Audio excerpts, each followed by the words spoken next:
पुण्यामध्ये ध्वनी प्रदूषणाची समस्या अत्यंत गंभीर बनत चालली आहे। दिवसेंदिवस पुण्यामध्ये लोकसंख्या वाढतीये आणि त्यामुळे ट्रॅफिक देखील वाढतंय। याच ट्रॅफिकमुळे आणि बाकी अनेक कारणांमुळे ध्वनी प्रदूषणाचा धोका वाढतोय। याच ध्वनी प्रदूषणाचा धोका पाहून वेलफेअर फाउंडेशन आणि चितळे ENT हॉस्पिटल यांच्याकडून पुण्यामध्ये let's walk for loud noise प्रोटेक्शनचं आयोजन करण्यात आलं होतं।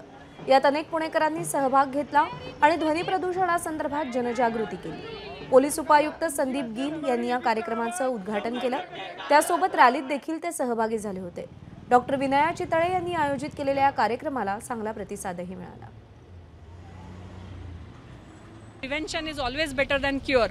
त्यामुळे आता प्रिव्हेंशनच्या गोष्टी जर आपण प्रत्येकाने रिस्पॉन्सिबिलिटी पाळल्या नाहीत, अगदी रस्त्यावरनं जाताना हॉर्न वाजवताना सुद्धा लक्षात घेतल्या नाही, तर सगळ्या मशीन नॉईजनी कानाचा घात होईल आणि त्याच्यामुळे वर्केबिलिटी उरणार नाही, लोकांना काम करता येणार नाही, नॅशनल प्रोडक्टिव्हिटी कमी होईल। सो हा खूप मोठा विषय झाला असून प्रत्येकाने ह्याची जबाबदारी घेतलीच पाहिजे असं मला वाटतं।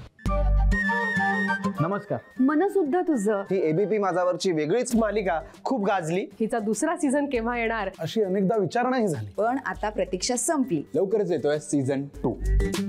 मन शुद्ध तुझं होई मन शुद्ध तुझं।